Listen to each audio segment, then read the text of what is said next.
Welcome. Hello again, everyone. Welcome to Black Man Let's Talk. Again, my name is Dimitrius Stone, your host. Super excited today to have Milton Bowens join us. One of the many brothers that we've had the opportunity and the pleasure to join us on this show. Looking forward to a great conversation and getting to know Milton a little better, and also introduce you all, if you aren't familiar with Milton, get to know him a little better yourselves as well. So, Mr. Bowens, welcome, man. Thanks for joining us today. Oh man, it's a pleasure to be here. Outstanding, man. Happy to have you. Happy to have you. So, Milton, let's jump right in. If you could tell us a little bit about yourself. Where you're from, maybe what the path that led to where you are today, and any special projects or community things that you have going on right now. Okay, yeah, man. I got like some people have told me I have like one of the most interesting, craziest stories getting to like where I am today in terms of being a visual artist. Some people will say fine artist, but it's really just um, I was born and raised in Oakland, California, and my artistic signature is Milton 510. And when people see that, a lot of people like, sometimes it gets stereotyped. Sometimes I get a ton of questions asked about it. But it's a simple answer for anybody that has like followed my career and like know my story that I'm going to share with you guys tonight. I was born and raised in Oakland, California, but when I was born in Oakland, our area code wasn't 510. It was actually 415. And I made a decision when I got home from the military and decided to pursue art as an actual like vocation. I wanted to do something that kind of just not only spoke to my journey to get to where I was as an artist, but to really let people know how, becoming a fine artist or a painter growing up in East Oakland during the era that I grew up in was not like a common career path.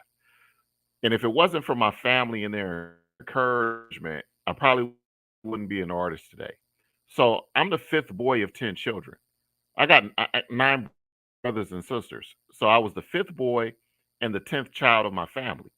So I signed all of my artwork Milton 510 as a subtle reminder that nobody really gets, to their station or their, vocation in life without a support network. And my first true support network of encouragement, like helping me believe in myself and giving me that, that drive to step out and do something that wasn't the norm was my family. So I adopted my artistic signature as Milton 510, Milton 510. And so that's why I signed on my artwork Milton 510. It's just a happy coincidence that Pac Bell switched to AT&T and then we get we get the 510 area code in Oakland, so it all made sense. But yeah, man, I mean, pretty much like most young people, um, when you're trying to discover yourself in school, and I mean, I can remember way back, to when I was, preschool. I used to doodle and scribble on the blank pages inside the dictionaries and encyclopedias. Like, for this new generation, some people might not know what a dictionary and encyclopedia is. They're these big Right. books with a lot of words in them. So so in those pages, before you get to the meat of the books and the information, you got these blank pages. And that's just a publisher's thing. You got to have so many pages in a book for it to balance out evenly. So you find a lot of blank pages in certain publications and certain books, and it's never the same number. So inside these encyclopedias and dictionaries, I would open them up and find these blank pages and use them like sketch pads. So when my mother, pulled those resource books out to help my other brothers and sisters with their homework, all you'd hear through the whole house was Milton, and everybody was like thinking like, well, man, he gonna be in some big trouble. But my mother never really would like scold me or punish me severely. She would just be like, Milton, if you destroy these books, which are very valuable, and it wasn't a valuable thing because of the cost of how much they cost. She was saying that they were valuable because of the information that they had inside of them. And she was like, and if you destroy that information, then I can't use these books to effectively help your brothers and sisters with their homework. And she was like, you're going to get to a point one day when you're going to have to use these books as well, too. So, man, some of the first books that intrigued me, I would think like, in hindsight, where most kids my age probably were looking at like Dr. Seuss and books like that. I was enthralled with, Britannica encyclopedias. So, looking back on that, it's worked for me because, I love history and my work is pretty much information driven. So, that probably was the start. I got to give props to moms, rest in peace, for encouraging me to appreciate those books. Now, you know, the flip side to that is because she knew I couldn't destroy those books. Like, when my brothers and sisters would get in trouble, she would make them take the brown paper bags. Now, this is way before plastic. We talking about Safeway, old school.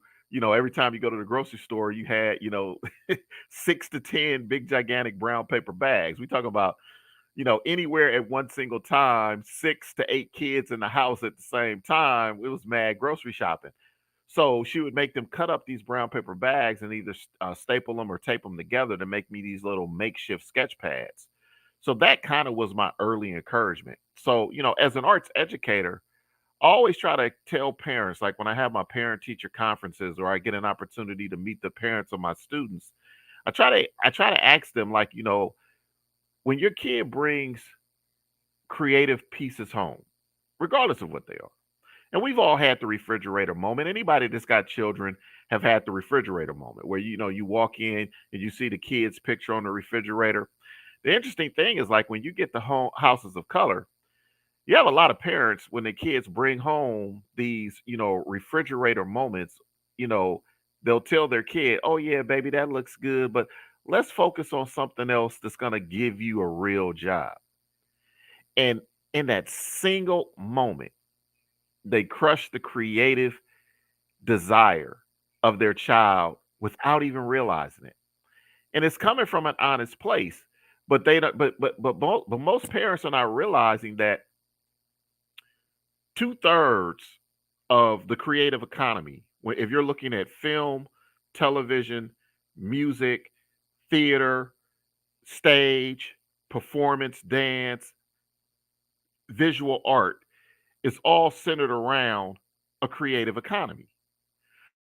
So it might start with sketching, but really that child is really just trying to find what creative vehicle, what is the thing that they do very well that gives them pride and self-esteem that the next kid may not have discovered at that point. So we tend to not look at that honest, innocent moment and take that piece. And see, my mother never did that. My mother had my stuff all over the place. She wouldn't even let my brothers and sisters beat me up when I wrote in the books. So it was this constant encouragement. And you know, and it and when I look back on those moments and just look at at my development in totality, because my father passed away when I was 8 years old. So, in the African American community, we especially when I was growing up, it was no discussion about depression or mental health concerns, but I was suffering with deep depression after I lost my dad. And being the baby of a family, you don't get a lot of attention. And then the attention you get is always, like, oh, you're getting special treatment, or somebody's, paying more attention to you because you're the baby or whatever. And in honesty, it's like it's in the reverse. It's almost as if you're invisible until somebody starts to tease you about being the youngest. So for me to actually get real attention, I started doing graffiti. Like, I was one of the most notorious graffiti artists in Oakland during this time, and we're talking the late 70s. So I went around and I got arrested for tagging an Oakland police car. So in my mediation hearing, there was a mentor who worked at the East Oakland Youth Development Center who actually spoke on my behalf in the mediation hearing. He asked my mother, could he speak to the mediator? Because he was there. He ran a program. He was the art instructor for the Hey, Milton. something. It popped up on my screen and said it wrong, and it kicked me out. Yeah, yeah. It looks like you were frozen for a minute, but that's all right. We're gonna easily edit this. I Okay. think I lost you right as you were talking about how sometimes parents inadvertently crush their kids' dreams by telling them, let's put something on the fridge that can help you make money. I think that's the last thing. Anything you said after that, we Okay. might So have did you missed. guys? Okay. So you didn't get the part about the EOYDC, No, no. about So the if you East want Oakland to, Youth Development Center? no, no. So yeah, let's definitely. Okay. If you want to just pick right up with that, we can get. Like I said, Ro can edit it later on. So yeah, you can go ahead and start with that. Okay. Okay. So start Yeah. now. So yeah. Whenever you're ready. Yep. Okay. So yeah, like I was saying, like the one thing like people don't realize, like, it's just that simple gesture when a child is trying to discover like what their unique creative skill is going to be. A lot of times, we don't really embrace that and allow a child in real time to identify something that is uniquely theirs, something that they can call their own. So for me, that never really happened because my mother always made sure that, she was encouraging my creative endeavors. Now, uh, my father passed away when I was 8 years old. And like, it, especially, I mean, we're just now getting into the conversation in communities of color in terms of the importance of mental health and dealing with it, in a serious way. But, back then it wasn't really discussed. And I was dealing with depression after my father passed away. So I was trying to find attention. So a lot of times being the baby in the family, you get stereotyped as if you get special treatment or everything evolves around you. And in reality, it's the opposite. It's like if you're the baby of 10 kids, you can't make no choices. Like I couldn't pick what watched on television. I couldn't choose what was played on the radio. I had no say so in like what was going to be served for dinner. It's just you're the lowest person on the totem pole. So to really try to get attention, I started lashing out, and I actually became, a very notorious graffiti artist in Oakland. Now we're talking about at the age of 9 years old, and by the time I turned 10, I got arrested tagging an Oakland police car. So in my mediation hearing, there was a teacher who ran a program at the East Oakland Youth Development Center, the EOYDC, but he also was a teacher at the Renaissance School of Arts in North Oakland. So he asked my mother, could he speak to the mediator on my behalf? And it was just all pure chance. He just happened to be at juvenile hall that day, promoting the program that they did at the EOYDC, and happened to run into my mother and me waiting to speak to this mediator. His words actually got me inside the Renaissance School of Arts, which is located in North Oakland. Yeah, he's the reason I got into art school. And that really was the first step in this, stepping out on blind faith journey when it comes to being a creative. So I ended up going to art school from the 7th through the 12th grade. It totally changed my academic life around. So, but because I had did so much damage in the city, my summers were not mine to my senior year because I had to pay back restitution to the city. And ironically, you know, being of service to the city made me look at Oakland differently. because every Saturday I had to go out to a different part of Oakland and clean it up.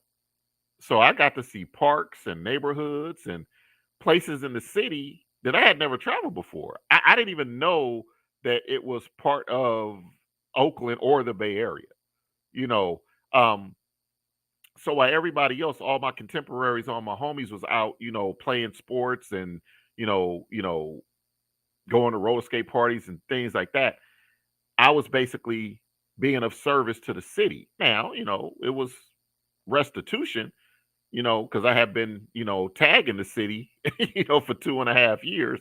So it just all kind of worked itself out in a weird way. But, being from the family that I'm from, I never took a victimized approach to it. Like, I knew what I had did. I mean, I knew I was trying to get my name out there. See, I mean, as a graffiti artist, you're trying to get your name up as many places and many times as you can.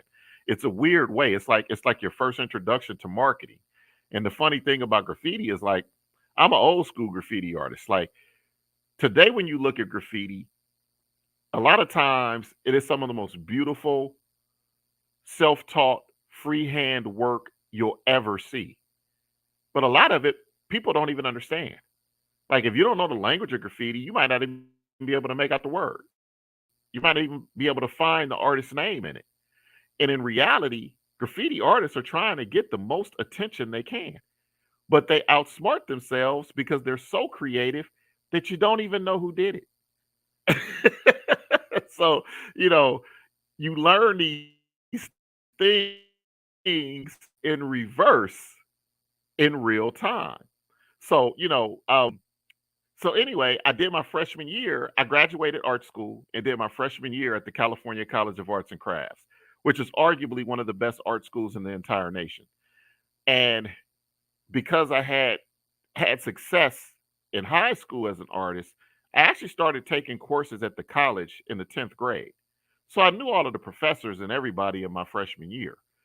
And it was sort of underwhelming because I literally had one of my teachers tell me, Milt, just go erase your studio projects and change the date because we ain't doing nothing different.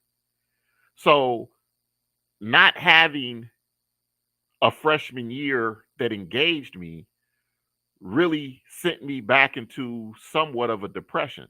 So, one of my oldest brothers, my two oldest brothers are twins, and one of them was enlisted in the Air Force and one was enlisted in the Army. I come from a military family. Like my grandfather, my father, and all my brothers have served time in one of America's armed services.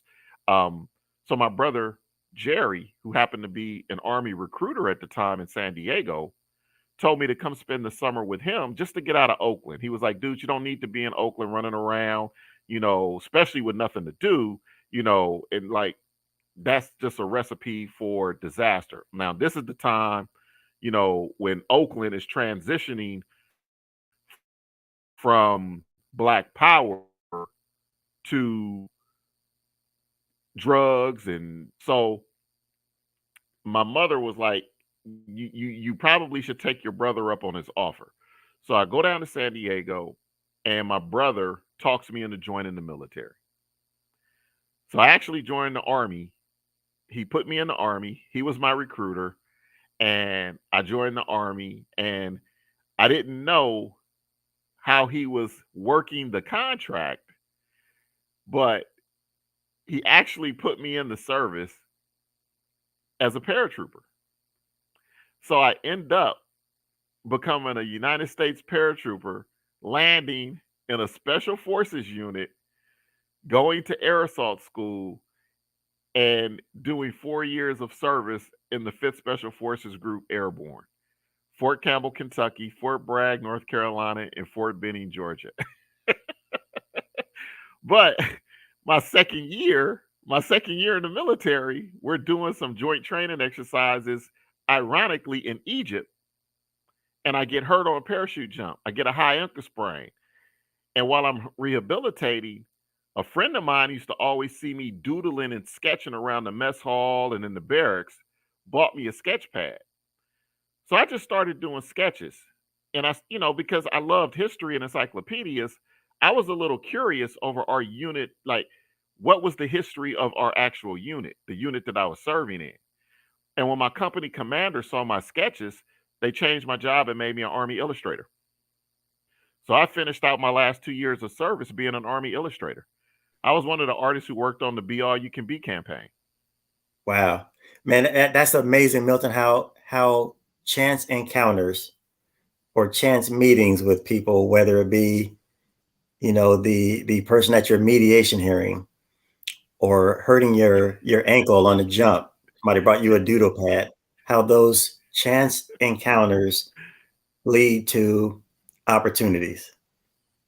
That's that's perfect illustration of that kind of happening. I'm curious though. Um, Interesting how your decision to go live with your brother led him to voluntold you to being a paratrooper. I was going to ask what led you to your decision to join the armed forces. But you mentioned, and first of all, shout out to those Gen Xers and maybe even some younger baby boomers who remember the dark orange or brown Britannica encyclopedias. That was way before information on the cell phone. Um, so I'm curious though. You mentioned that you teach. Where do you currently teach now? Oh, well, ironically, I'm a teacher. I teach virtually. I do remote lessons for the Sacramento County Offices of Education. I work for Okay. Scully, and I teach in juvenile corrections. That's my focus. I like to teach art to young people who are in juvenile uh, situations because that's technically my story. Like, Yeah. and I don't use my story, like I kind of stay away from like my personal story. All I try to do in the lessons that I teach them are self-empowerment lessons. And I try to show them that, you're not defined by one mistake. Two Right. mistakes is different. Yeah. Two mistakes is different. But one mistake shouldn't define you. Like, and so now at some point in the year, every year, um, I get around to sharing with them my journey, my story. But we really don't start off with that because they always ask, they're like, Mm, well, Mr. Milton, like, why do you do this and why are you here? And I was like, because, I understand, what it means to have second chances. And I mm, try to explain to them that, it's how you look at a second chance. And I told them, I've been fortunate in my life to have multiple second chances. I've made decisions trying to get away from doing art, but some way art has always worked its way back into the equation. mm, So I just started to clearly understand that, you know, that everything else I've tried in life, there was nothing that I actually did better than art, mm. regardless of the success I had in it. It's just nothing I didn't do it better than I could do art. Right. So I decided that art would be the thing that I do. And when I made the decision that art was going to be the thing that I do, I just kind of made a silent commitment that a part of my artistic journey has to be in service to the community. I have to figure out a way where art can be of service to the community because if it wasn't for my mother encouraging me to tap into something at a very young age that most people would just think is a hobby or a throwaway, something to keep a child busy, she was like, "No, if you do it well, you could do it for the rest of your life." And that's what I Mm. try to instill in the young people that I work with. Yeah. I love that. I love that. You mentioned that you're teaching virtually. Where are you currently living now? Are you still living in the Sacramento area? Actually, no. Me and my wife, we moved from Sacramento in 2019, and we currently live in Alabama. We live in North Mm. Alabama, and we opened up our own art gallery. Our art gallery is called Gallery 157, and we're located in North Alabama, right outside of Huntsville. Wow, Gallery 157 in Alabama. What factors led to you and your wife's decision to relocate to Alabama? Well, my wife is actually from Sacramento too. She's an Okay. artist. Her name is Daphne Burgess. She used to run block by block for the Crocker Art Museum. Wow. Okay. So Yeah. her parents were born and raised in Alabama.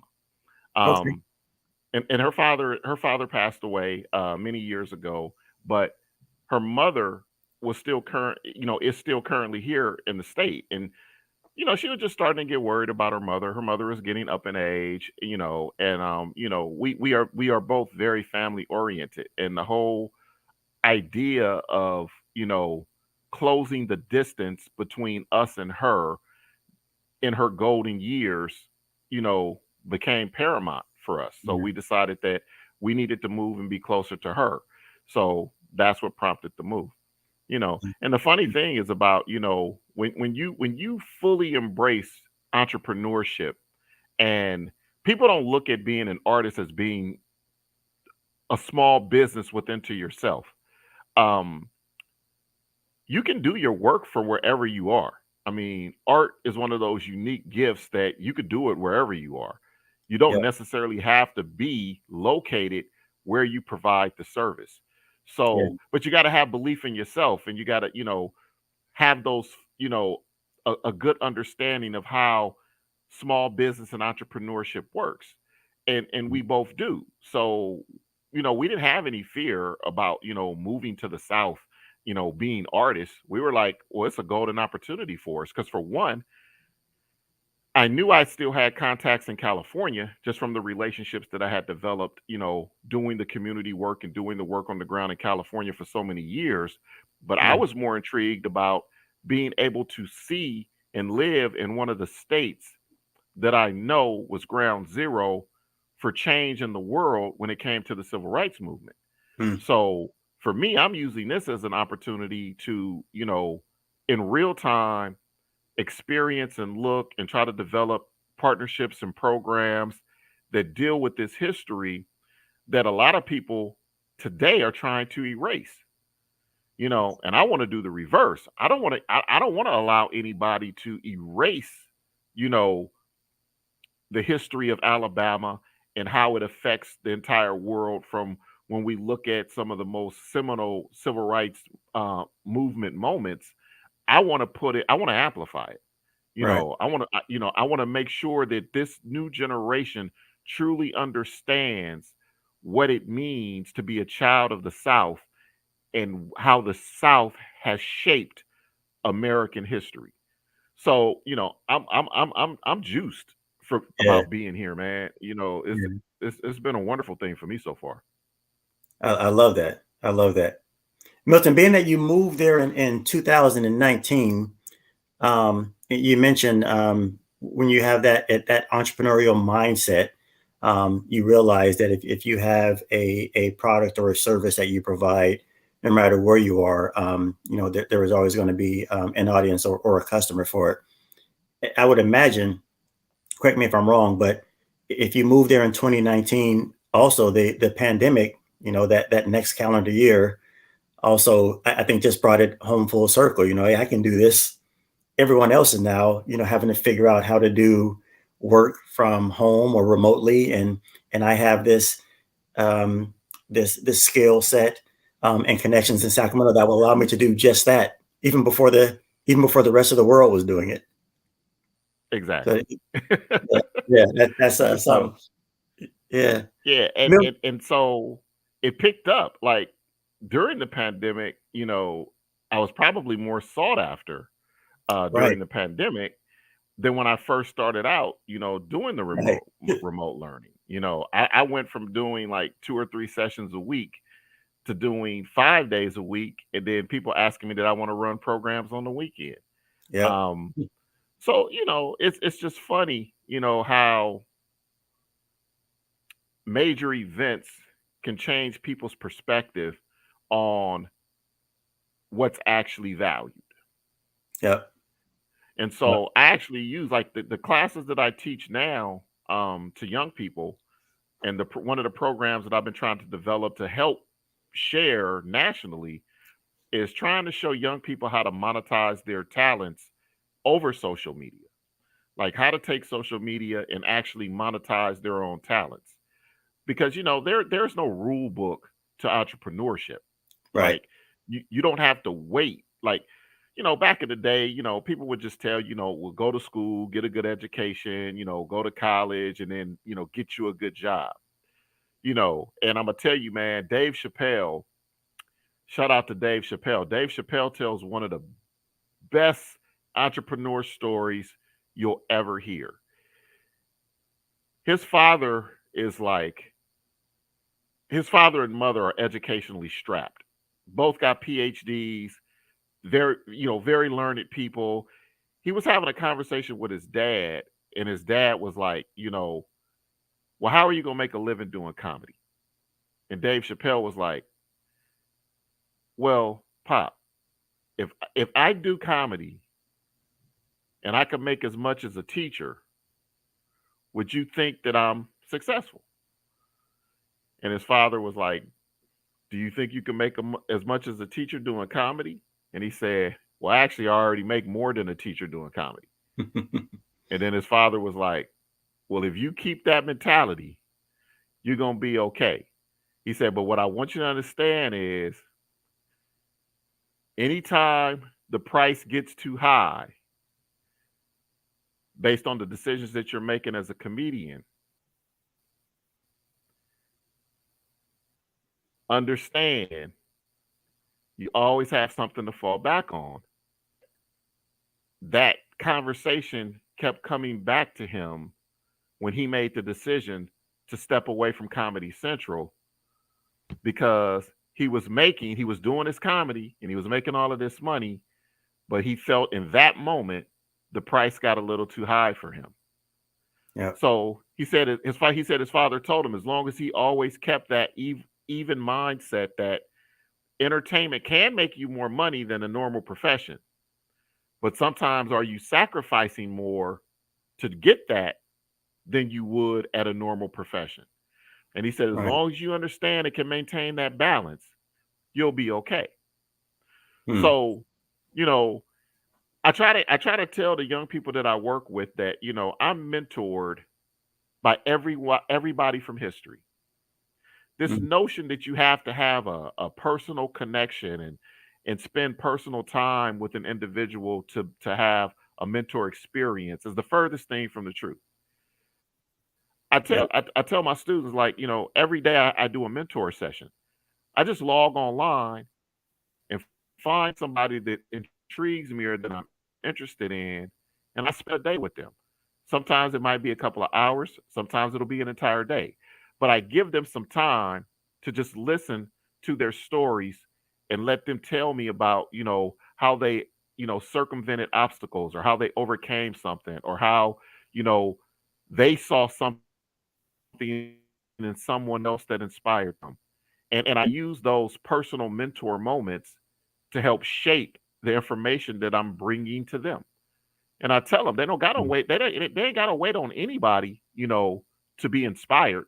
They need to look for inspiration every day on their own. Yeah.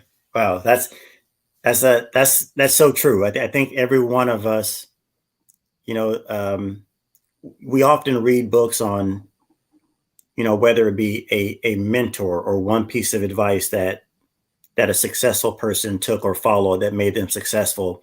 And many people sort of get trapped in that. I have to do exactly what this person did to be successful, which there are so many, whether it's mentoring, whether it's reading, whether it's going to school out of state, there are so many different paths to take. Um, and I think it's important for young people, because I've spent the last 8 years working with young people as well. It's important for them to understand that there is no one single way to get rich, nor is there one single way to be successful, however that may look to you. Um, yeah, that's the beauty of it. There's so many different ways to follow. And I love that story about Chappelle's dad. That's some sage advice. Um, and that's so Yeah. true. Hey, I'm curious. So I in the last few minutes here. love your story about joining the military. I joined the military as well out of high school. I'm sure probably for different reasons, but I joined the Marine Corps right out of high school at Sac High. And my reason for joining the Marine Corps was similar to you. Many uncles, grandfather, they all served in the Army or Air Force. And being the contrarian that I am, I was like, I don't want to do what everybody else in my family did. So the Navy was out of the question because of the uniforms. So everybody I know in my family did Army and Air Force. I'm doing the Marine Corps. So I was fortunate. Quite honestly, Milton, in my 4 years, I got to spend 80 to 90% of my 4 years stationed in Monterey and in Hawaii. So I'm very, very Oh, much aware that I'm okay. super fortunate. I avoided some of those remote locations, but I did get to experience, like a lot of us do, traveling. Spend some time in the Middle East. Curious, what's your favorite city that you traveled to? You mentioned you're in Egypt, and I'm a little bit jealous that you got to spend some time in Egypt. But favorite city you've traveled to, or the favorite city you'd like to travel to? Oh man. Well, the place I really want to go that I haven't been able to go to yet actually is London. Mm, I want to go to London. Um, in the military, most of our travels were doing, joint training exercises or some yeah, type of combat readiness exercise. So, for the civilians who really don't know how the military works, the special Fifth Special Forces unit is, rapid deployment unit. We yeah, we go behind enemy lines and you work with insurgents and you're basically training guerrilla forces to be able to do and protect and defend themselves, and you do it in right, 12-man teams. So it's just a lot of training. So we never really got to really experience from a tourist perspective the exotic places that we went to. Um, but I would say my favorite city in the US that I've experienced is DC. I love the diversity. yes, Um, I just love DC as a city. yeah, It's a lot of international diversity going on in DC. But the place that I would want yeah. to visit the most, hands down, is London. Um, the Okay, Tate, the Tate, the Tate Modern, which is one of the premier museums in the world. I gotta visit that place. Um, yeah. is on my bucket list is to actually get them to collect some of my work. Hey man, I have a feeling that's probably going to happen, Milton, with just the drive you have. So man, we share a lot of similarities. London is definitely on my bucket list, as well as France, for both Paris and Normandy. Would love to visit both Normandy, Okay, France, cool. and Paris, France one day. And very similar. I'll just share two of my favorite cities I visited in the U.S. are Washington D.C. and Detroit. Got a chance to go to Detroit. Love that city. Absolutely love that city, as well as DC. So, real quick, Milton, while I have you, one final question. Just want to give you a couple of minutes to share. Why is it important to keep art and any type of art, language art, performing art? Why is it important to keep art alive in public schools?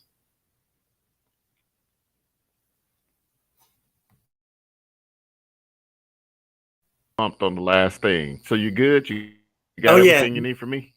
yeah. I just have one more question for you, Milton. I'm not sure if you heard, but Okay. just one more question I wanted to ask you. Um, Give me your thoughts on why it's important to keep art in public school, or make sure art, whether it be whether any form of art, language art, performing art, why is it important to keep art alive in public schools?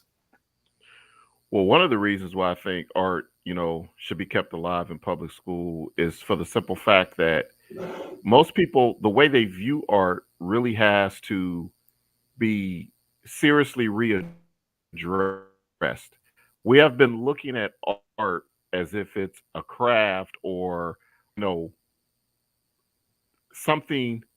elective, but it's not actually a core aspect of education. When actually art at its Right. core is problem solving. Art is problem solving, Right. regardless of what art it is. Yep. So, you know, without getting into too much of the data and looking at the different studies that have proven this point, the simple fact that it Right. is that you can give no child a greater challenge than to one, give them something that now they have to figure out. Yep. It starts the creative thinking process. So it doesn't matter. And the funny thing is, like, if you, any child that learns how to play an instrument, it's a 75% likelihood that they can pick up a foreign language. The same Yep. motor skills it takes to learn how to play a saxophone are the same motor skills it takes to learn how to speak Mandarin or Latin or Spanish. So, Yep. art is just an integral part of problem solving, and if applied effectively, can improve every other aspect of core curriculum. So we got to get past this looking at art as just this craft or an elective. It's actually an integral part in developing problem solving skills in young people from kindergarten. Man, Milton, I think you just gave the best explanation I've heard to date on why art is critical in the public school system. I mean, just the fact that you mentioned it, at its core, it's problem solving. We have some of the basic core classes you have to take: math, English, history, and as you mentioned, art is sort of an elective. However, when you get to be an employer, which I've had the fortunate opportunity to be a CEO of a nonprofit, to be a program officer, to be a manager, where I've had several people under me at each of my fortunate each of my past three positions. The one thing that's lacking is the ability to think outside of the box and problem solve. And as you mentioned, to its core, that's what art is. So I think we have to rethink and reshape that narrative, to your point, that it really is not, it should not be an elective. It should really be one of the core subjects and it's one of the things that we're lacking, all those things that you get from art. So now I so appreciate that explanation there. Thank you, Milton, man. I really appreciate you guys having me on. Yeah, man, we appreciate having you, Milton. I'm so glad we got a chance to have you on the show. I myself personally, I'm looking forward to following you and seeing all the great things that you do and learn even more about you. And again, best wishes to you as you continue your work at SCOE, and best wishes to you and your wife Daphne in the future there in Alabama. Thank you so much, man, and thank you for your service and Simplified. Likewise, my brother. Appreciate that. Take care, Milton. Have a good night, brother.